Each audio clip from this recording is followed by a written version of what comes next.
ಕರ್ನಾಟಕ ಏಕೀಕರಣ ಗೋಕಾಕ್ ಚಳುವಳಿಯಲ್ಲಿ ಮುಂಚೂಣಿ ಪಾತ್ರವನ್ನು ವಹಿಸಿದ್ದ ಧಾರವಾಡದ ಪ್ರತಿಷ್ಠಿತ ಕರ್ನಾಟಕ ವಿದ್ಯಾವರ್ಧಕ ಸಂಘ ಇದೀಗ ಧಾರವಾಡ ಪ್ರತ್ಯೇಕ ಮಹಾನಗರ ಪಾಲಿಕೆಯ ಹೋರಾಟಕ್ಕೆ ಮುನ್ನುಡಿ ಬರೆಯೋದಕ್ಕೆ ಸಜ್ಜಾಗಿದೆ. ಹುಬ್ಬಳ್ಳಿ ಧಾರವಾಡ ಮಹಾನಗರ ಪಾಲಿಕೆ ವಿಭಜಿಸಿ ಧಾರವಾಡಕ್ಕೆ ಪ್ರತ್ಯೇಕ ಪಾಲಿಕೆಯನ್ನ ಮಾಡಬೇಕು, ಧಾರವಾಡ ಅಭಿವೃದ್ಧಿ ದೃಷ್ಟಿಯಿಂದ ಹಿಂದೆ ಬಿದ್ದಿದೆ ಅಂತ ಹೇಳಿ ಅನೇಕ ಸಂಘಟನೆಗಳು, ಸಮಾನ ವಯಸ್ಕರು, ಸಾಹಿತಿಗಳು ಹಾಗೆ ರಾಜಕೀಯ ಮುಖಂಡರು ಪಕ್ಷ ಭೇದವನ್ನ ಮರೆತು ಹೋರಾಟವನ್ನ ಮಾಡಿದ್ರು.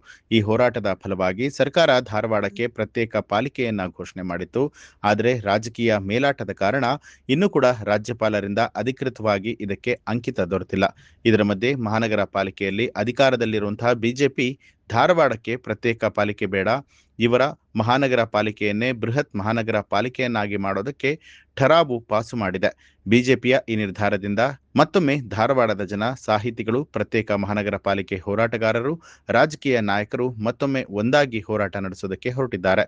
ಇದರ ಮೊದಲ ಸಭೆ ಇದೇ ಕರ್ನಾಟಕ ವಿದ್ಯಾವರ್ಧಕ ಸಂಘದಲ್ಲೇ ನಡೆಯಲಿದೆ. ಗೌರವಾನ್ವಿತ ರಾಜ್ಯಪಾಲರಿಗೆ ವಿನಂತಿಯನ್ನು ಮಾಡಿಕೊಂಡಿದ್ದೇವೆ. ಅವರಿಗೆ ಜಿಲ್ಲಾಧಿಕಾರಿಗಳ ಮುಖಾಂತರ ಒಂದು ಮನವಿಯನ್ನು ಮಾಡಿಕೊಂಡಿದ್ದೇವೆ. ಆ ಮನವಿಯಲ್ಲಿ ಏನಂದರೆ, ಈಗಾಗಲೇ ರಾಜ್ಯ ಸರ್ಕಾರ ತೀರ್ಮಾನವನ್ನು ತೆಗೆದುಕೊಂಡು ಸುಮಾರು 10 ತಿಂಗಳಿಂದ ಅನುಮೋದನೆಗಾಗಿ ಕಾಯ್ತಾ ಇದೆ. ಆ ಫೈಲ್ ಸರ್ಕಾರದ ನಿರ್ಧಾರ ಅಂದರೆ ಜನರ ನ್ಯಾಯಯುತವಾದ ಬೇಡಿಕೆಗಳಿಗೆ ಸ್ಪಂದಿಸೋದು ಸರ್ಕಾರದ ಕರ್ತವ್ಯ, ಎಲ್ಲ ರಾಜಕಾರಣಿಗಳ ಕರ್ತವ್ಯವೂ ಅದೇ. ಆದರೆ ಇಲ್ಲಿ ನಾವು ಪಕ್ಷಾತೀತವಾಗಿ, ಜಾತ್ಯತೀತವಾಗಿ ಹೋರಾಟವನ್ನು ಪ್ರಾರಂಭ ಮಾಡಿದ್ದೇವೆ. ಗೌರವಾನ್ವಿತ ರಾಜ್ಯಪಾಲರು ನಮ್ಮ ಮನವಿಗೆ ಹೋಗೊಟ್ಟು 2-3 ದಿನದೊಳಗೆ ನಮಗೆ ಚರ್ಚೆ ಕರೆದೇ ಇದ್ದರೆ ನಾವು ತೀರ್ಮಾನವನ್ನು ತೆಗೆದುಕೊಂಡಿದ್ದೇವೆ. ಏನು ಅಂದರೆ, ರಾಜಭವನ ಚಲೋ ಅಷ್ಟೇ ಅಲ್ಲ, ಸತ್ಯ ಪ್ರತಿಪಾದನೆಗಾಗಿ ಅಲ್ಲಿ ಅವರ ಕಚೇರಿ ಮುಂದೆ ನಾವು ಸತ್ಯಾಗ್ರಹವನ್ನು ಮಾಡಲಿಕ್ಕೆ ನಿರ್ಧಾರವನ್ನು ಮಾಡಿದ್ದೇವೆ. ಅದಕ್ಕೆ ಕೂಡಲೇ ಗೌರವಾನ್ವಿತರು ಅನೇಕ ಸುಪ್ರೀಂ ಕೋರ್ಟಿನ, ಸರ್ವೋಚ್ಚ ನ್ಯಾಯಾಲಯದ ತೀರ್ಪುಗಳಿವೆ. ಯಾವಾಗ ಸರ್ಕಾರ ಜನಯುತ ನ್ಯಾಯಯುತ ಬೇಡಿಕೆಗಳಿಗೆ ಸ್ಪಂದನೆ ಮಾಡಿ ತೀರ್ಮಾನವನ್ನು ತೆಗೆದುಕೊಂಡು ಅಂಕಿತಕ್ಕಾಗಿ, ಅನುಮೋದನೆಗಾಗಿ ಗೌರವಾನ್ವಿತ ರಾಜ್ಯಪಾಲರಿಗೆ ಕಳಿಸಿದಾಗ ಅವರು ಕೂಡಲೇ ನಿರ್ಧಾರವನ್ನು ತೆಗೆದುಕೊಳ್ಬೇಕಾಗ್ತದೆ. ಆದರೆ 10 ತಿಂಗಳಿಂದ ಇದು ರಾಜಕಾರಣ ಕೂಡಿದೆ ಅಂತೇಳಿ ವಾಸನೆ ಬೆಳೀತಾ ಇದೆ ಜನರಿಗೆ. ಜನರು ಎಚ್ಚೆತ್ತುಕೊಂಡಿದ್ದಾರೆ.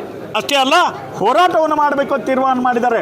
ಯಾವ ರೀತಿ ಹೋರಾಟವನ್ನು ಮಾಡೋದು ಅಂದರೆ, ಪಕ್ಷಾತೀತ ಜಾತ್ಯತೀತವಾಗಿ ಎಲ್ಲರೂ ಒಗ್ಗಟ್ಟು, ಪಕ್ಷಾತೀತವಾಗಿ ಜಾತ್ಯತೀತವಾಗಿ ಎಲ್ಲ ಸಂಘಟನೆಗಳು, ಎಲ್ಲ ಪಕ್ಷಗಳು ಕೂಡಿ ಹಿಂದೆ ಹೇಗೆ ಹೈಕೋರ್ಟಿಗೆ ಹೋರಾಟವನ್ನು ಮಾಡಿದ್ದೇವೆ ಅಂತ ಹೋರಾಟ ಪ್ರಾರಂಭ ಆಗ್ತದೆ ಅಂಥೇಳಿ ನಾವು ಈ ಸಂದರ್ಭದಲ್ಲಿ ಹೇಳಬಯಸ್ತೇವೆ.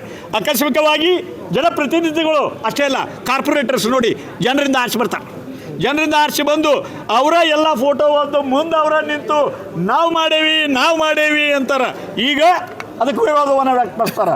ಇಲ್ಲಿ ನಾನು ಯಾವುದೇ ಪಕ್ಷಕ್ಕೆ ಸೀಮಿತವಾಗಿಲ್ಲ, ಒಬ್ಬ ಹೋರಾಟಗಾರನಾಗಿ ನಾವು ಇಲ್ಲಿ ಸೇರಿದಂಥವರು, ಪಕ್ಷಾತೀತ ಹೋರಾಟವನ್ನು ಮಾಡುವಂಥವ್ರು.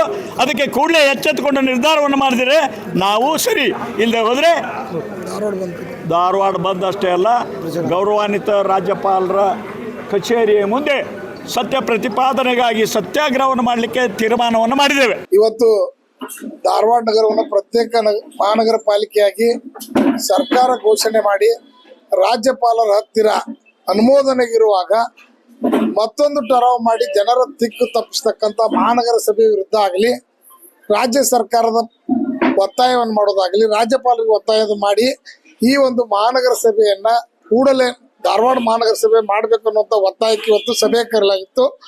ರಾಜ್ಯಪಾಲರನ್ನ ಇವತ್ತು 3 ದಿನದಿಂದ 4 ದಿನದೊಳಗಡೆ ರಾಜ್ಯಪಾಲರು ನಮ್ಮ ಧಾರವಾಡದ ಹೋರಾಟಗಾರರಿಗೆ ಸಮಯವನ್ನು ನಿಗದಿ ಮಾಡಬೇಕನ್ನುವಂಥ ನಿರ್ಣಯವನ್ನು ಮಾಡಲಾಗಿದೆ.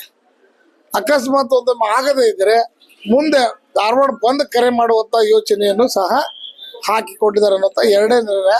ಸರ್ಕಾರಿ ಕಚೇರಿಗಳನ್ನು ಬಂದ್ ಮಾಡಿ ಮತ್ತು ಧಾರವಾಡ ಬಂದ್ ಮಾಡ್ಬೇಕನ್ನುವಂಥದ್ದು. ಇದಕ್ಕಾಗಲೇ ಎಲ್ಲ ವರ್ತಕರು ಬಂದಿದ್ದಾರೆ, ರಿಕ್ಷಾ ಅಸೋಸಿಯೇಷನ್ದವರು, ಕಾರ್ಮಿಕರು, ಎಲ್ಲ ಸಂಘ ಸಂಸ್ಥೆಗಳು, ಅಂಜುಮನ ಸಂಸ್ಥೆ, ಲಿಂಗಾಯತ ಸಂಸ್ಥೆಗಳು, APMC, ಮಾರುಕಟ್ಟೆ, ಎಲ್ಲ ಪಕ್ಷದ ರಾಜಕಾರಣಿಗಳು ಇವತ್ತು ಬಂದು ಬೆಂಬಲವನ್ನು ನೀಡಿ ಇದೊಂದು ಸ್ವಯಂ ಸ್ಫೂರ್ತಿಯಾಗಿ ಬಂದಿದ್ದಕ್ಕೆ ಅವರೆಲ್ಲರಿಗೂ ನಾವು ಅಭಿನಂದನೆಗಳು ಹೇಳ್ತೀವಿ. ಈಗ ರಾಜ್ಯಪಾಲರ ಕೆಲಸ ಏನು, ಸರ್ಕಾರದ ಆದೇಶಗಳನ್ನ ಒಂದು ರಿಜೆಕ್ಟ್ ಮಾಡಬೇಕು, ಒಂದು ಎಕ್ಸೆಪ್ಟ್ ಮಾಡಬೇಕು. ಅದನ್ನ ಬಿಟ್ಕೊಂಡು ಅವ್ರ ಆಫೀಸ್ನಾಗ ಇಟ್ಕೊಂಡು ಕೊಂಡಿರಬಾರ್ದು. ಸರಿ ಇದ್ರೆ ಸರಿ ಇದೆ ಅಂತ ಸಹಿ ಮಾಡಬೇಕು, ಇಲ್ಲದೆ ಇದ್ರೆ ವಾಪಸ್ ಸರ್ಕಾರಕ್ಕೆ ಕಳಿಸ್ಬೇಕು.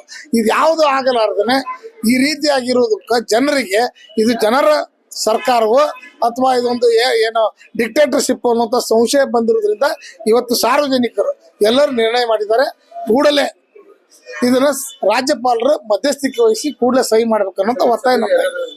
ಈ ಸಭೆಯಲ್ಲಿ ನಮ್ಮ ಮಾಜಿ ಸ್ಪೀಕರ್ ಆಗಿರ್ತಕ್ಕಂಥ ಮಾದೇವ್, ನಮ್ಮ ವೀರಣ್ಣ ಮತ್ತಿಗಟ್ಟಿ ಅವರಿದ್ರು, ಹಿರಿಯರಾಗಿರ್ತಕ್ಕಂಥ ಮಾದೇವಪ್ಪ ಹೊರಟ್ಟಿ ಅವರಿದ್ರು, ಅದ್ರ ಜೊತೆಗೆ ಸಾಹಿತಿಗಳಾದ ರಾಜೂರ್ ಅವರಿದ್ರು, ಅನೇಕ ಕಾರ್ಪೊರೇಟರ್ಗಳಿದ್ರು, ಸಿಗೇಳಿ ಅವರಿದ್ರು, ವಿದ್ಯಾವರ ಸಂಘದ ಪ್ರಧಾನ ಕಾರ್ಯದರ್ಶಿಗಳಾಗಿರ್ತಕ್ಕಂಥ ಶಂಕರ್ ಅಲಗತ್ತಿ ಅವರು ಮತ್ತು ಅವರೆಲ್ಲ ಪದಾಧಿಕಾರಿಗಳಿದ್ರು. ಮತ್ತೆ ನಮ್ಮ ಹೈಕೋರ್ಟ್ ಹೋರಾಟ ಸಮಿತಿ ಅಧ್ಯಕ್ಷ ಆಗಿರ್ತಕ್ಕಂಥ ಬಿ ಹಿರೇಮಠರು ಇದ್ರು. ಆಮೇಲೆ ಅನೇಕ ಸಂಘ ಸಂಸ್ಥೆ ಎಲ್ಲ ಕಾಂಗ್ರೆಸ್, ಬಿಜೆಪಿ, ಜನತಾ ಅಲ್ಲದೆ ಕಾರ್ಯಕರ್ತರು ಎಲ್ಲರೂ ಇದ್ದು ಇವತ್ತು ನಿರ್ಣಯ ಮಾಡಿದ್ದಾರೆ. ನ್ಯೂಸ್ ಅಲರ್ಟ್ ನಿಮ್ಮಿಂದ ನಿಮಗಾಗಿ.